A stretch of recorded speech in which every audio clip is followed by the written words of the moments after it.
Coming up on this episode of Nintendo Cartridge Society, much like Miyamoto, the older we get, the more we want to talk about Pikmin Bloom. It's dangerous to go alone, so the Nintendo Cartridge Society goes with ya.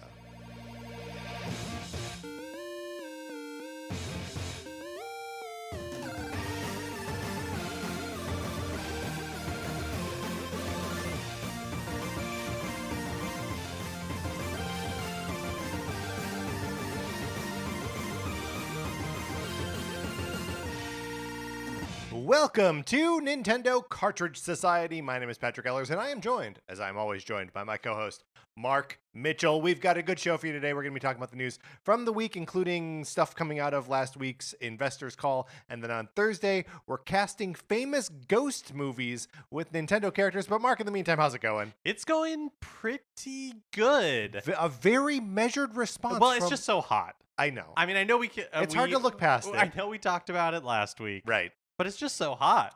I know. Just seems it's like the everywhere summer. you go, it's just very hot. So when do you when are you like, now the summer has begun? Is it like a weather dependent thing, or is there like a holiday that you pass, or just like a time of year? You don't know. Well, no, I feel like summer is not really a thing as an adult.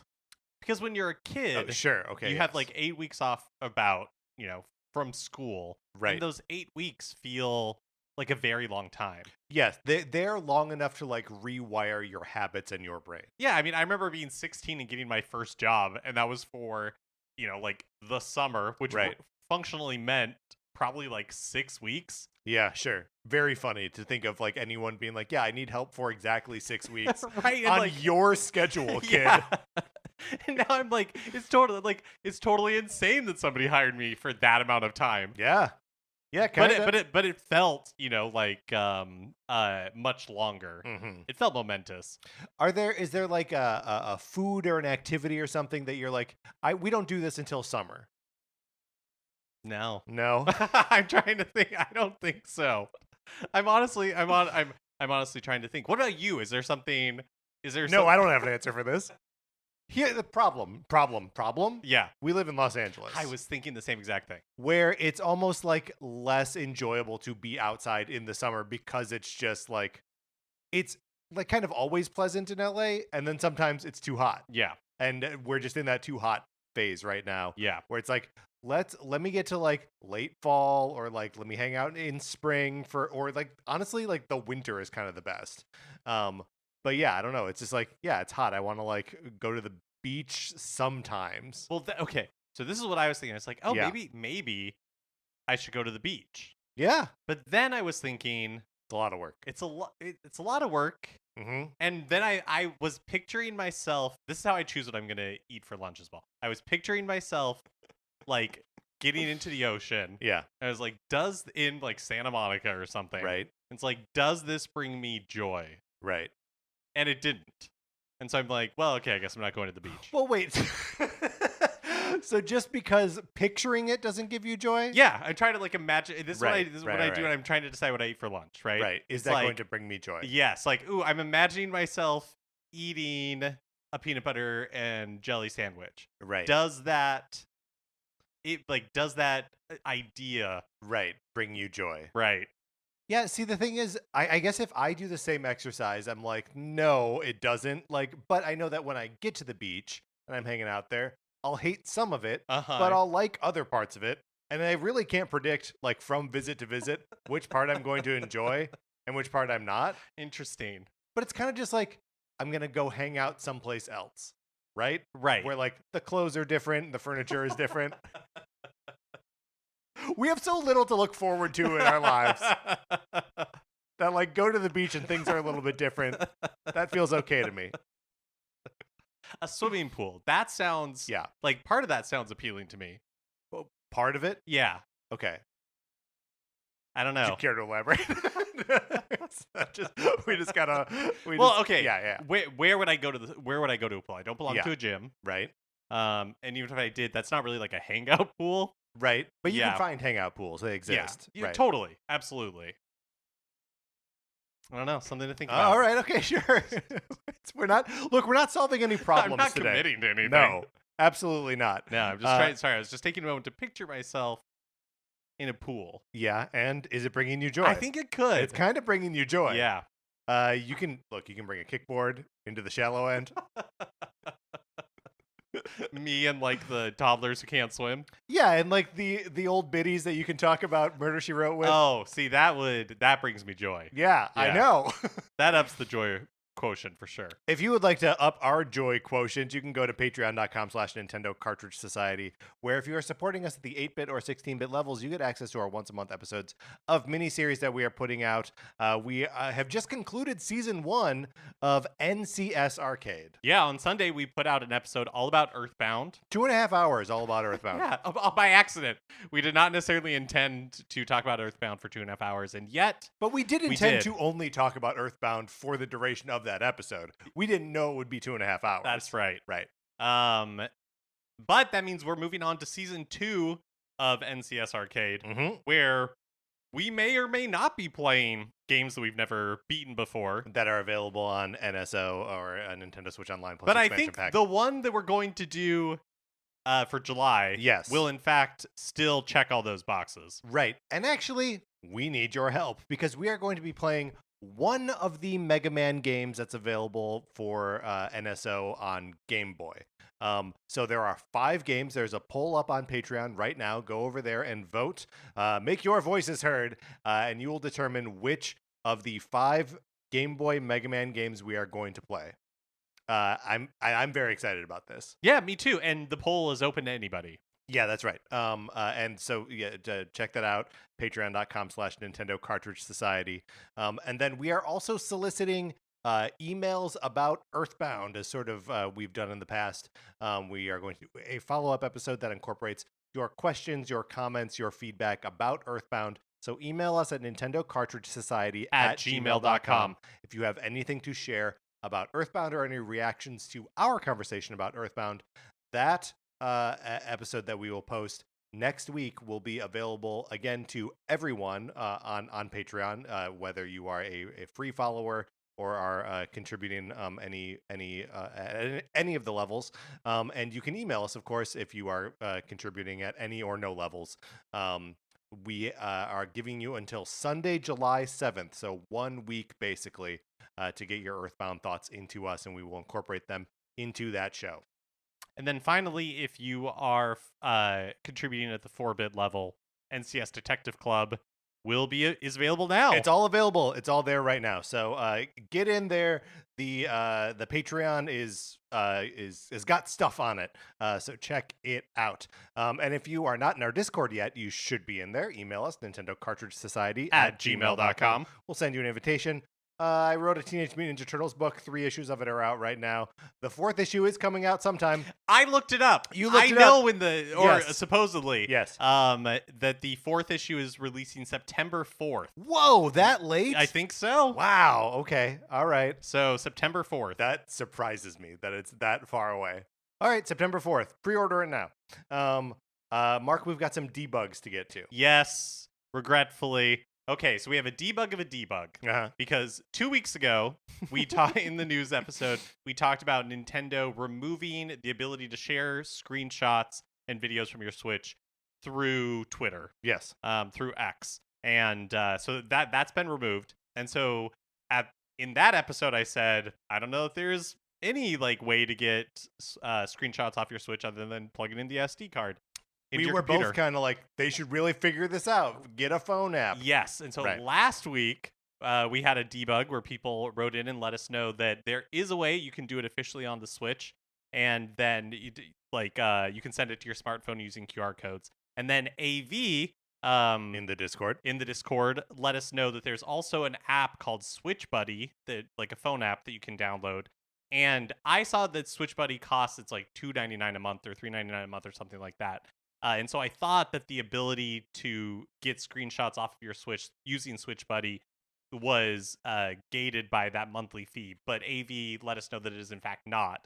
And so you can download Switch Buddy and use this functionality for free. That is another option. The other thing, and this is related to Earthbound, is last week we discussed a little bit about how to pronounce the villain of Earthbound, how to pronounce their name.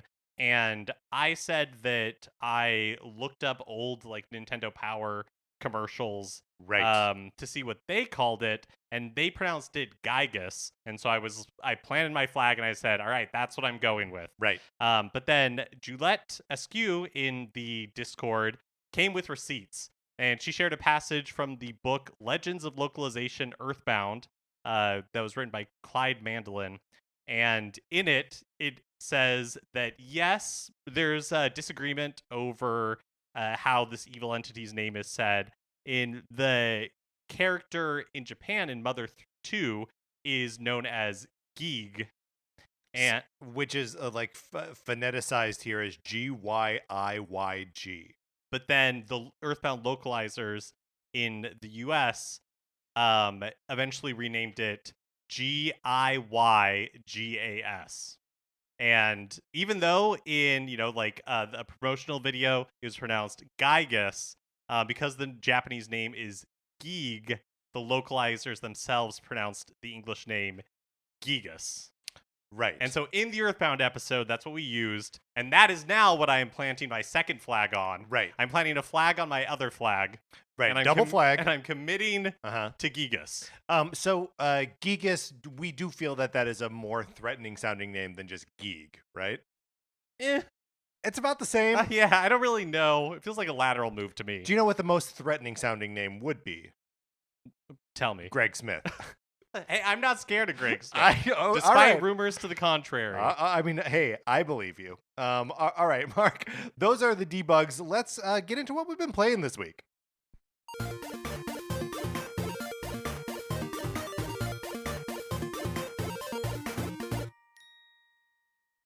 I think we've been playing a lot of the same stuff this week. Of course, I continue to plug away at Picross S Namco. I always forget the actual name of this game. I have it written in our notes as Namco Classics, but I know it's not right. It's like yeah, that's not what it's called. Namco Legendary Edition or something like that.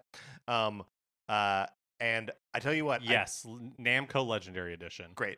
I put it on the other day, and like I will usually do, I'll be like booting up the Switch and like walking over to the fridge to like get something to drink. And we had the volume up quite high, and so that horrible music was just blasting. So still, I you can set the background music to different like little bits of Namco music, and they're not really labeled as anything but like BGM 1, BGM 2. And I cycled through all of them, Mark, and they're all bad. No good. No good. But other than that, so we both also checked in on the Tetris 99, F-Zero 99 Tetris Maximus Cup. And I had a blast playing this thing. Yeah, I did too.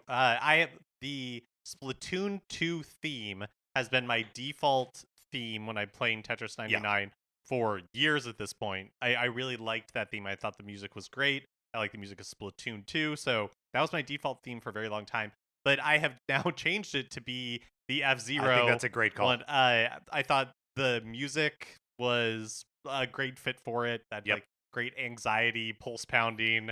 Yeah, but not in a, because when you get into top 10, like the music is more intense, but it's not.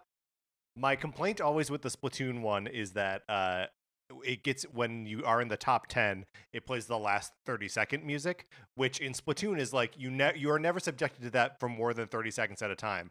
But the final 10 in a match of Tetris 99 could go on for entire minutes, and that's like, I hate that. F-Zero 99 has a lot like smoother kind of final music. Did make me feel like they have to figure out a way to get Tetris 99 into F-Zero. I agree with 99. This. It's like crossover episodes of sitcoms. Yes. Characters from one can go into the other, and now, right. Like the sitcoms need to go the other way. When's the last time that happened? In like a big sitcom. I mean, first of all, we don't watch big sitcoms anymore. Yeah, so I don't know. They barely exist. I remember Brooklyn Nine-Nine and New Girl did one in like their first years. But wow, that would have been like 15 years ago at this point. Yeah, probably. Like that was a long time ago. Yeah. Maybe. Yeah. And I know it's over, but young Sheldon maybe had some sort of Big Bang Theory crossover at some point. But would that be a crossover? Because Big Bang Theory was over by the time Young Sheldon started. That's true. It couldn't have cross-pollinated. And also, like, yeah, I don't know. What they should have done is Young Sheldon and like the Goldbergs or whatever, right? They don't take place in the same decade, but They don't take place in the same decade, and I don't think on the same network. okay, yeah, but okay. I mean, come on. What? Okay, so yeah, CBS. So that would have been okay. Yeah, okay, it wouldn't have worked out. Yeah. But write in. I want to know what the last sitcom crossover people remember. Yeah, I wonder.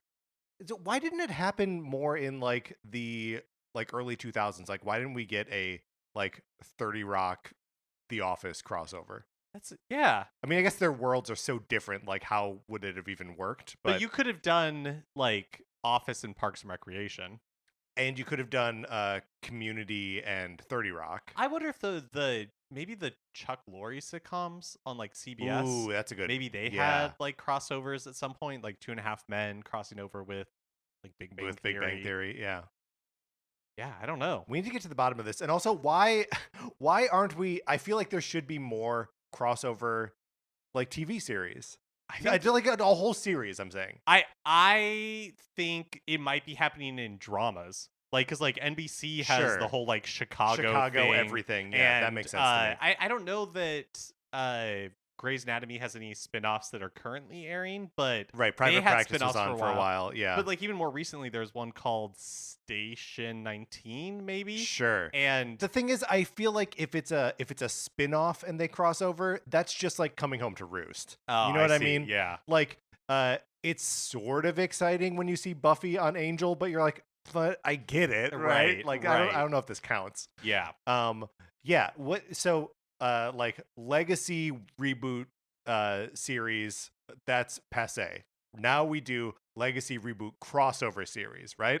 So I don't want to see a revival of Frasier. I want to see the or Night Court, right? Both things that either are happening or have happened. I want them to be one thing. Oh yeah, that's a good idea, because then you have like you've got the audience for both. You got the audience for both. Yeah.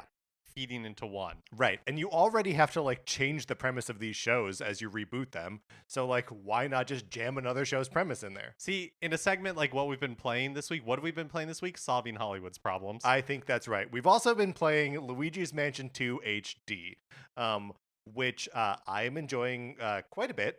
And well, just how much of it have you been playing? I've only played, because I played Earthbound basically up to the day before we recorded the episode, which was Sunday, and so getting through Earthbound was my goal. And so all of my game time I basically put into Earthbound. Other than on Sunday, I played the Tetris 99 Maximus Cup and played maybe 45 minutes of Luigi's Mansion 2 HD. Okay. I just want it on the record that you texted me on Saturday at 5:17 p.m. finished Earthbound. Yeah, there you go. And we were recording like 14 hours later. Yeah, and I left for dinner, like an hour after that. So Luigi's Mansion 2 HD, you've probably done like the first mission, maybe like dug into the second one. Yeah, I've done. I mean, I guess I don't even really know where missions begin and end in Luigi's Mansion 2. Well, then maybe you haven't even finished the first one, because every time you like finish a like a quest or it boots you back did. So I got like the flash bulb thing, and then I need to go to the foyer again. Yeah. That's basically where I am. So I'm not very far in the game. I'm not too much further in it. I'm about to do the last mission in the second mansion. But part of that is because I've been going back into those individual like missions, so I can find the boo in there, and like go for better. Like I'm actually enjoying the revisit the quests to try and get like the 3-star rating, or pick up some of the gems that I didn't find in my first trek through it. And it's interesting that like, because part of what you're graded on is like your completion time, and so like my first time. I don't know what's wrong with me. I take a long time through these missions every single time. Like the first one is always like 32 minutes. And then when I do it again for speed, it's like 7.5. So I don't know. But yeah, I'm very much enjoying my experience so far.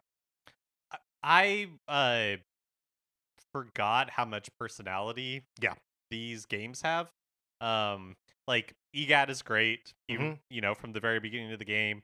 The ghosts, even just like the basic ghosts, have like a lot of personality. I don't know, it Yeah, like that part of it is like pretty fun. and they seem to be like enacting little like Looney Tunes shorts. Like every time you encounter them, or like you peer through a crack in the wall and like see what they're up to, it's like funny stuff that's happening. Yeah, Uh, I gotta say that playing Luigi's Mansion 2 HD on the Switch is forcing me to reevaluate the hardware of the Nintendo 3DS.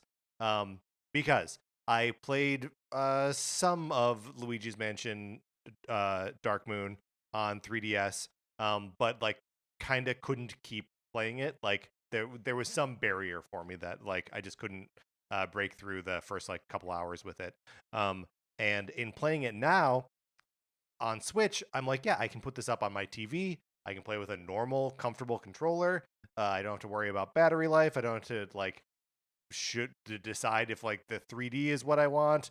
It's coming out of nice, clean speakers, high resolution screen, like all of the like normal, nice video game pleasantries of the Switch make a 3DS game like way more playable to me, which then the reverse must also be true, that like the inconveniences of the 3DS made games not playable for me. I do feel like the Switch really has changed in my mind like what portable gaming can be. Yeah, We've had it for almost a decade now, and so I don't even just you know what I crazy. mean? Like Yeah. I have played Switch the last few years, probably like 90% in handheld mode. Right. Well, and And part of that is that we both have OLEDs. yeah, Yeah. that I mean that's definitely true. But I just feel like because it is a surprisingly big like upgrade when Yeah. you're playing in handheld mode, but like you just take it for granted that all of this works well in handheld mode. Yeah, and looks great. Yeah. Yeah. And yeah, I mean, I know we were like kind of hard on the way the game or the way this like HD port looked like in the lead up to it. But playing it, it doesn't bother me like at all. I know that Luigi's like the textures on his clothing are like less detailed than they are in 3. And I know that because I played a little bit of 3 before 2 came out just to like, get my Luigi legs back. But like it just doesn't bother me. Yeah, I mean, I agree with you. When I'm playing it, it doesn't bother me. I mean, objectively, You're right. it doesn't look great. Right. I do think it's funny how much EGAD tortures Luigi. Like, it's constantly Yes. just despite Luigi's wishes, is Oh, constantly like no. digitizing him. Shooting him around TV screens. Yeah. Uh, yeah, I agree with you that it doesn't look that terrible. I'm enjoying it. I don't know. Whenever I finish a big game like Earthbound, that took maybe 30, 40 hours to get through. I feel like I'm always casting about to find like, Right. I feel a little bit like Goldilocks where I'm like, I want to sample a bunch of different games before I finally like settle on one. And, I have Thousand Year Door that I put a little bit of time into, but would like to get back to eventually, but I just don't think right now is the best time. I'm not sure I want another turn-based RPG. So maybe I'll put a little bit of time into Luigi's Mansion 2, Mhm. but in the time I was playing, it didn't immediately grab me. So Right. I don't really know. I feel like I'll be casting around a while until probably unless I find something before Zelda comes out. That's a little ways away. We're like 3 months away from that at time of record. So, yeah, you'll find something, I'm sure. And Pikmin 4 is always like sitting there waiting for you. That's so, right. that's something to consider. All right, Mark, that's what we've been playing this week. Let's get into the new releases and what we might be playing next week.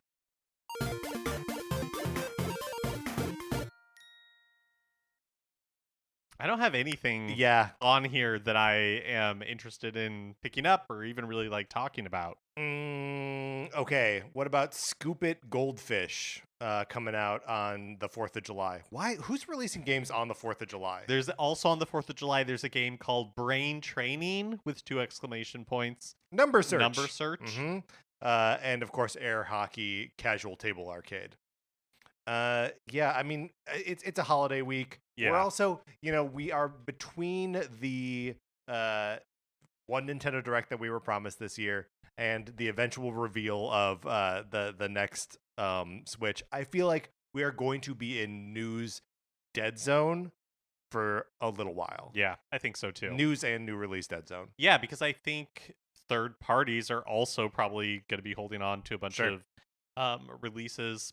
Although, maybe in September we won't get a Nintendo Direct. Maybe we'll get another partner showcase. That's interesting. That could happen. And I guess we're only 2 weeks away from Nintendo World Championships NES edition coming out. So that's true. There will be stuff, but this week is, July 5th. Cats hidden in cozy places. Sounds cute. It does sound cute. It sounds cozy. All right, Mark, let's get on to the new releases. Which brings us to a regular segment on our show. It is time for 433. In 1952, American composer John Cage wrote a piece called 433, wherein a performer or a group of performers didn't play their instruments for 4 minutes and 33 seconds. For the purposes of the show, our instruments are talking about Nintendo. So, for the duration of one performance, 433, Mark and I'll talk about something not at all Nintendo related, thus fulfilling the contract of the piece. Mark, it's Canada Day as we're recording this. As we're recording. So we're going to be taking a quiz. Yes, it's from globalnews.ca. Okay. It's, Are you going to administer yeah, this I'll for do that. both of us? Okay, great. So it's testing our knowledge of Canada. Okay. So here we go. Let's just dive right in. Mark, have you ever been to Canada? Yes, I have been to Canada. Me too. Let's see if... So we're going to ace this thing. Yeah. What is Canada's only official bilingual province? Quebec, New Brunswick, or Ontario? It's Quebec. Go Quebec. This is interesting. What's that? Oh, the answers are below. It's a poll. It's set up. Each question is set up as a poll. So I can see that 46.96% of people voted Quebec, and 46.63 said New Brunswick, and Ontario 6.4%. I guess I'm gonna have to go down to. Okay. Oh wait, no, we're wrong. We are wrong. Is it New Brunswick? It's New Brunswick. See, it was the official in there. Oh, trick question. It's a trick question. Yes. For us. Okay. We were tricked. What did Donald Sutherland win an Oscar for? Ordinary People, JFK, or he received an honorary Oscar in 2017? Ordinary People. Okay. I don't know why I'm continuing to... He just passed away. Yes.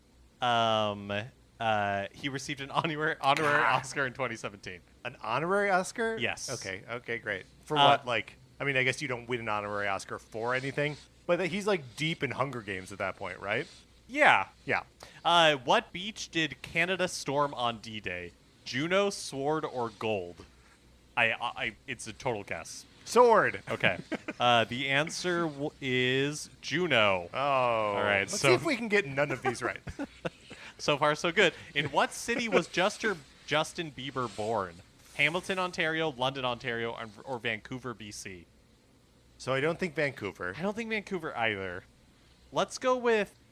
was it Hamilton? Hamilton. Let's go with Hamilton. Okay, let's see. Yeah. It is London. Okay, good. Okay, good. All right. What is one of Canada's national sport? Oh. Lawn bowling, Okay. basketball, or lacrosse? Now, it seems cruel that hockey isn't or maybe it's a mercy that hockey isn't a choice here. Right, and curling also not in here. Sorry, can you say lawn bowling, okay, basketball, or lacrosse? What do you? I mean, my gut sort of says lacrosse because that it can't be basketball. I don't think it's basketball. I could be lawn bowling. Lawn bowling feels like a joke answer, doesn't it? But okay. Let's go with lacrosse. Let's go with lacrosse. Let's go with lacrosse. And the answer is lacrosse. Hey, we ruined our losing streak. What type of pizza was invented in Canada in 1962? Hawaiian, meat lovers, or Canadian? Let's throw out Canadian. Yeah, it's not Canadian. That's a false. So meat lovers. Meat lovers is a pretty good answer. Meat lovers, Canadian bacon. right? Um, But so too the Hawaiian. yeah, and I feel like Hawaiian could be one of those like trick Right. answers. Yeah, go with Hawaiian. Okay, we're going Let's with go with Hawaiian. 1960 Hawaiian, yes. Woo! Because if Hawaiian was made in Hawaii, it would be like spam or something. Exactly. Probably. Right. What was the most watched broadcast in Canadian history? The Tragically Hip's Okay. last show before Gord Downey died. The 2010 I men's don't know most of those words. The 2010 men's Olympic hockey final between Canada and the U.S. That's a pretty good bet. Or a Super Bowl. It's not the Super Bowl. It's not the Super Bowl. No. Yeah, let's go with the men's hockey. Okay, yeah. Yes, the 2010 men's Yes. hockey Olympic final. Okay. We're turning things around here, Mark. In what Canadian city did ginger beef originate? Calgary, Toronto, or Vancouver? I'm maybe gonna say Vancouver because it's on the west coast of Canada. So What's ginger beef? I think it's like a like a stir fried like beef cooked Oh, with like I ginger see. I and see. other Yeah, stuff. okay, that makes sense that it would be Vancouver. I mean, it could be Toronto, but let's just see. It was in fact Vancouver.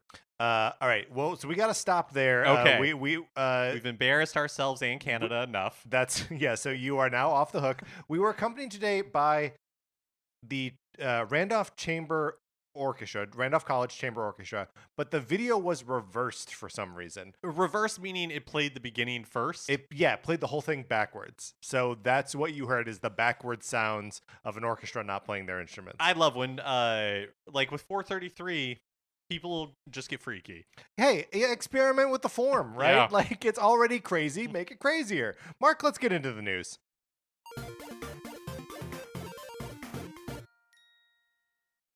Summer Games Done Quick 2024, which is the 24-hour, like week-long speedrunning marathon that benefits Doctors Without Borders. Right, so it's not 24 hours in so much as it is. However, yes, it's it's running 50. Yeah, it is 24 hours a day. Right, there we go. For a week. Yes. And it runs. It is currently running and ends the night of Saturday, July 6th. And this one snuck up on us. I think Yeah, we're yeah. normally like pretty ready for it, or at least like we've talked about the schedule ahead of time.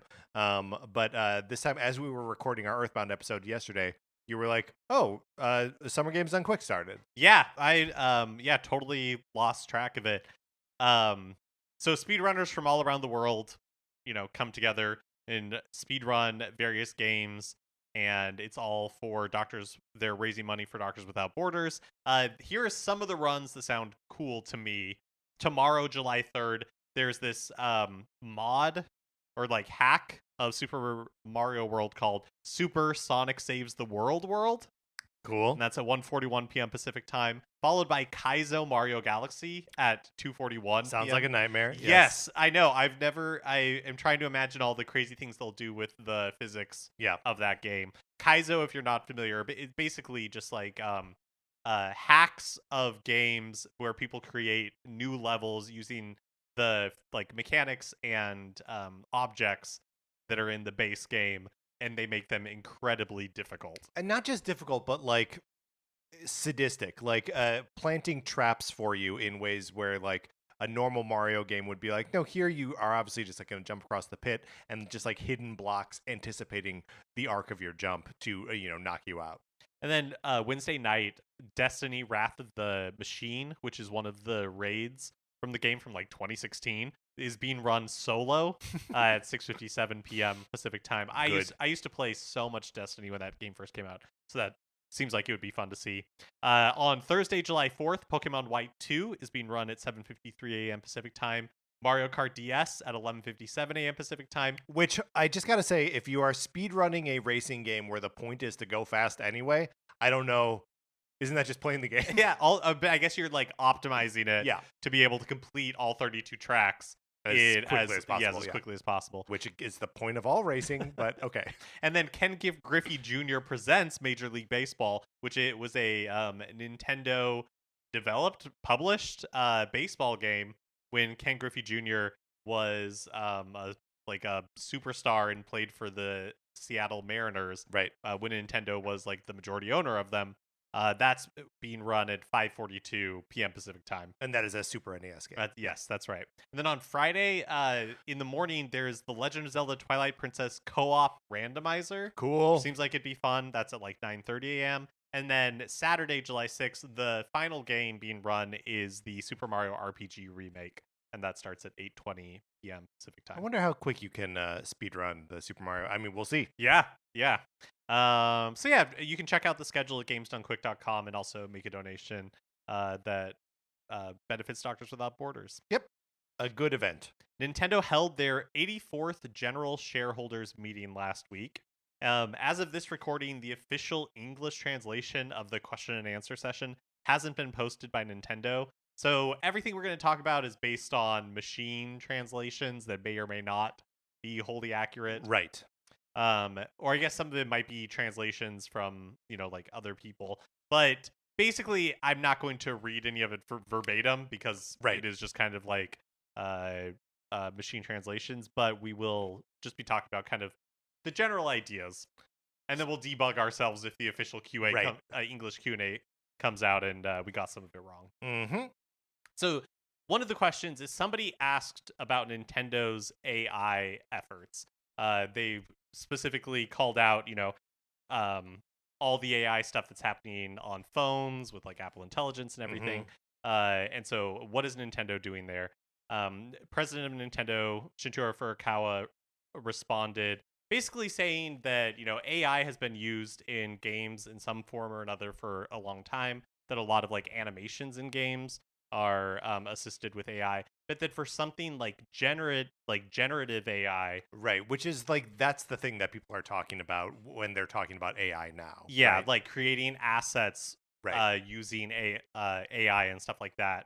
What he said is that Nintendo recognizes there's like problems and issues around like intellectual property that has been used to train those AI, and Nintendo really wants to create things that are original and that are, like surprise and delight people. Right, which is like categorically something that AI can't do. Right. Is invent something. Yes. And so, it's basically we're always watching to see what tools are available and like what can help us achieve our goals, but that they're not diving headfirst into generative AI. I mean, what's interesting is like we're starting to see like movie studios like banding together and like filing lawsuits against different generative AI platforms for like intellectual property theft there. And like how long until like a video game made with generative AI is obviously lifting Nintendo assets, and then Nintendo is like, because it's a litigious company, right? It protects its IP ferociously as it can. I mean, I have to imagine that Nintendo will be on like the front lines of that when it comes to games. Yeah. Yeah, it'll be really interesting to see how, because just with the generative AI in general, there's been publishers and individuals who have been like individual authors and creators who have been suing AI companies because they were using like their works in training the AI. Right. None of that's really been tested. Like the limits of that haven't really been tested yet. Right. In court or anything. So it's going to be really interesting to see how all of that shakes out. Yep. There was a question specifically to Shigeru Miyamoto about the like Nintendo's developers, its core developers, its kind of like headline developers, for lack of a better term, aging. Right. Getting older. Miyamoto himself turning 72 this year. Yeah, and so the question is like, are you thinking about transferring to the younger generation more and more responsibility? And basically Miyamoto says like, yes, that we're already making that transition, but also, that even though he is old, even though he's the oldest director, he still continues to work on stuff. And that Pikmin Bloom, for exactly, example. like most of his efforts are on new things like the theme parks or movies. Right. But he also Hollywood Miyamoto. But he also says that he hasn't given up game development entirely. He points to Pikmin Bloom, like you said, Patrick. And that also just in general, there's other areas, he says, where he's still involved in game development, and that he still hopes to get involved in creating like new IP and things like that. Right. Which is kind of like the catch-all of like, yeah, no, like, yeah, obviously we're like training up a new generation and like passing on that know-how and that expertise. But also, yeah, no, I'm not letting go of this incredible position where I get to be part of making the coolest games and toys and movies and theme parks there are. So yeah, it's a pretty grounded response from Miyamoto there. He also just mentions a little bit in what I take to say, like, yes, we like did pass it on to a younger generation, but that younger generation is also getting pretty old. Sure. Like AJ Aonuma's 60 years old or something like that. You know, so they still have to pass to yet another like younger generation, and that'll just be a continual process. I'm looking it up right now, but that also to me like how old is Fujibayashi? Just like continuing Oh down. yeah, I wonder. The he's 51. Okay. So like still So it's like relatively a young 10 man. years, Yeah. you know, like yes. Miyamoto 72, Aonuma's like 60 or something, and then Fujibayashi's like 50. Yeah. Yeah, funny.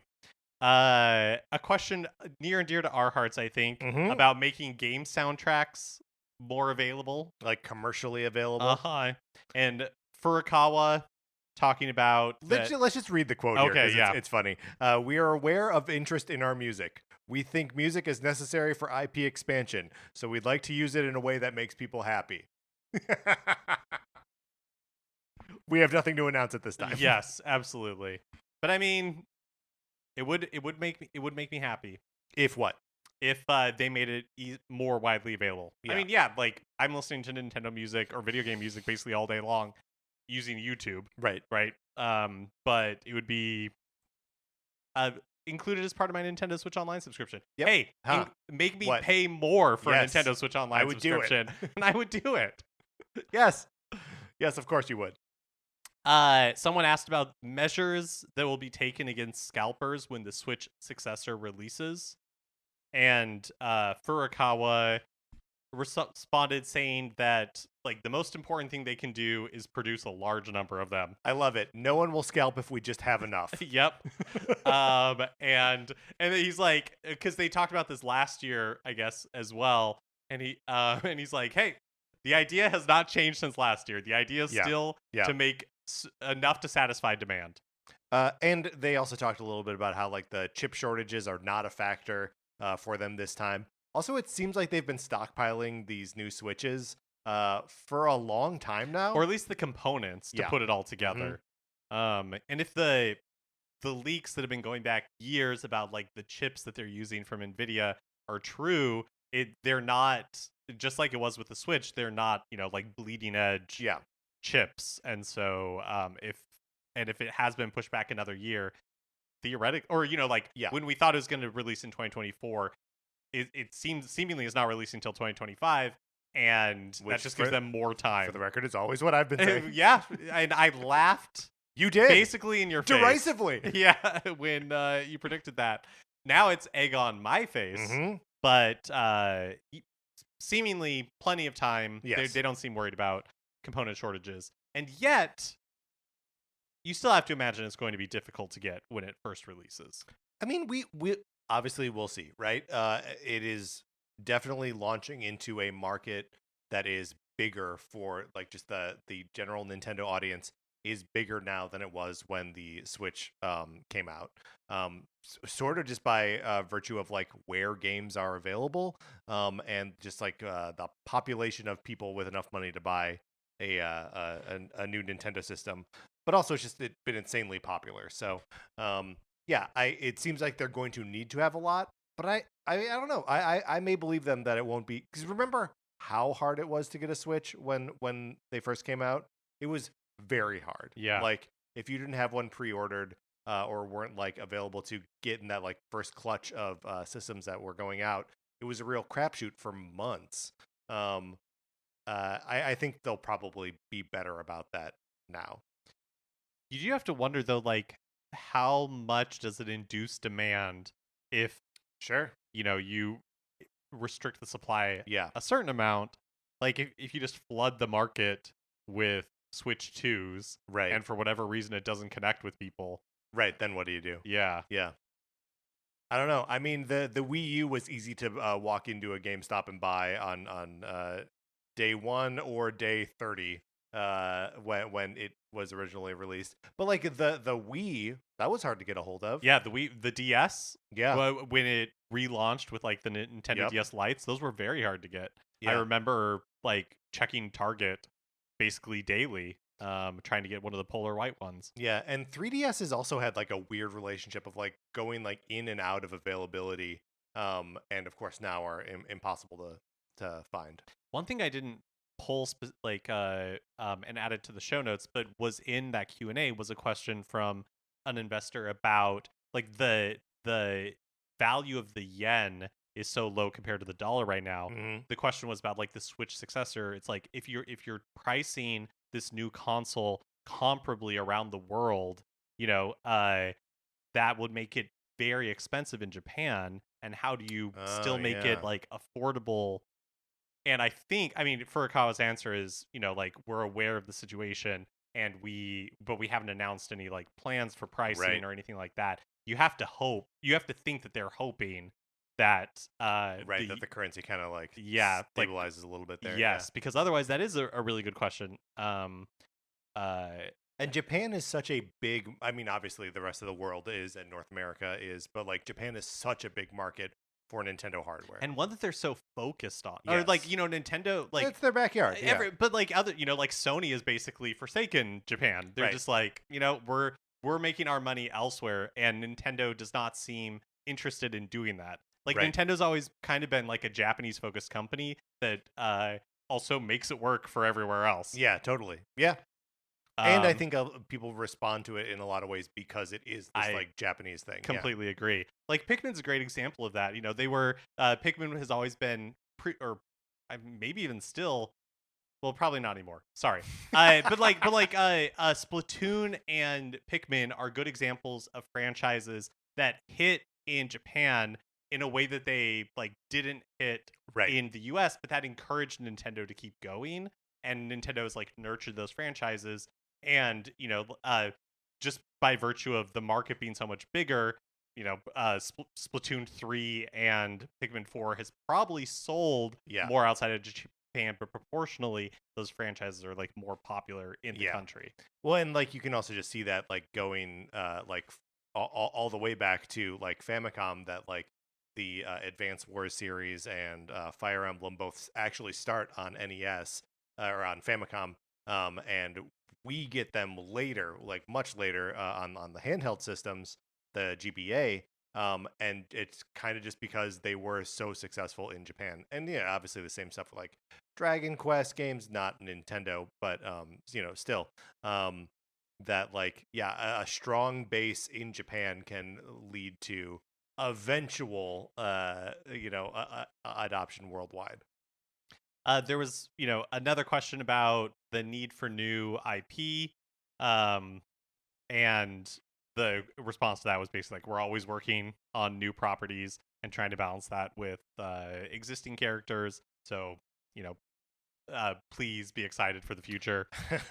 When's the last time we got a new IP from Nintendo? Let's see. I mean, there was ARMS this generation. Right. That was then the launch 7 years ago, 2017. And Ring Fit Adventure. Ring Fit Adventure is another good example. In 2020. And maybe Labo also falls into that. Okay. I'm trying to think. Of course, 1-2 Switch and everybody 1-2 Switch. That's another new IP. But in this generation, have we had one since? I feel like I must be overlooking one that's. We're probably overlooking one that's obvious, but I'm trying to think of anything since Ring Fit Adventure that has been like since the pandemic. Yeah, I don't know. I can't think of one, but I'm gonna look at a chart. And then the other, because I'd be interested if we are missing one. And then the another question was about how long it takes to release new entries in some of the flagship franchises. Specifically, the person asking the question called out Super Mario Brothers Wonder and how it had been 11 years between new 2D Mario releases, and like there were basically three different people contributed answers. One was that from Furukawa was that games are getting more complex, and so they're just taking longer, but they're always looking at ways to increase resources. Another answer was that they tried to leverage existing games and like by re-releasing them, and new Super Mario Brothers U being released on Switch was an example of that. And then finally, Tezuka chimed in and was like, "It's not like we haven't been doing nothing.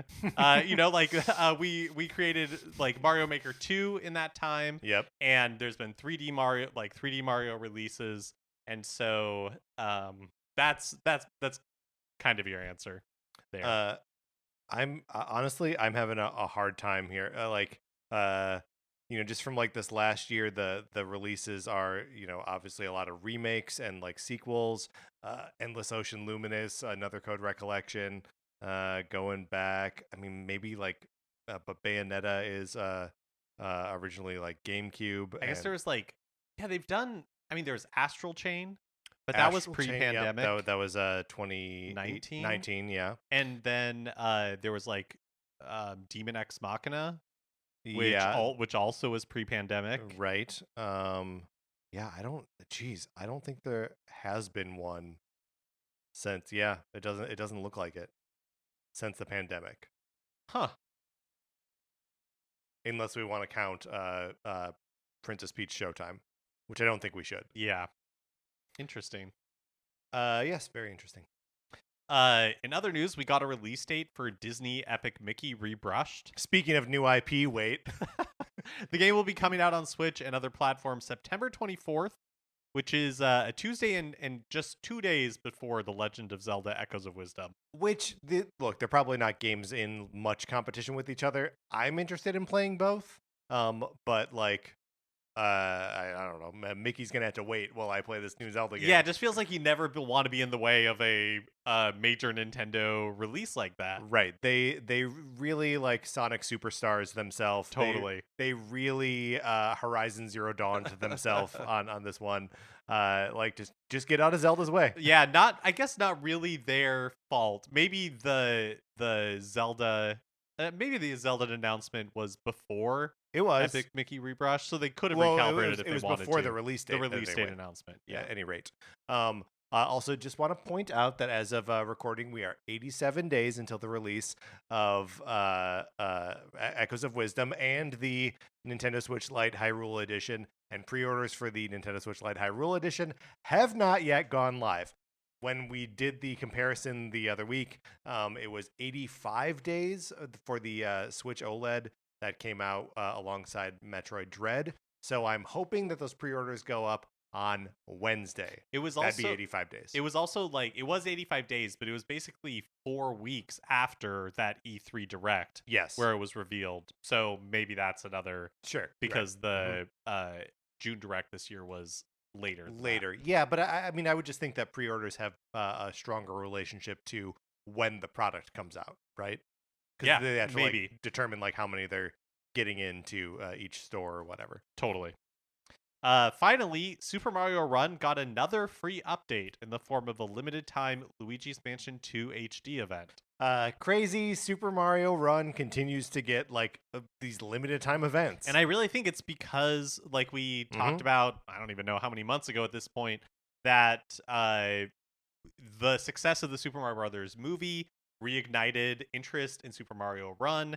And just Mario in general. Yes. And so people who don't have access to gaming systems, which even though the Switch is the best selling, about to become one of the best selling consoles of all time, there are more phones in the world. And so people can just play Super Mario Run. Yeah. So I think it's that Halo effect. Yeah. And it's so they probably saw a bump and now they're trying to keep people engaged. So what exactly is this? Yes. So they present you with missions that you have to do.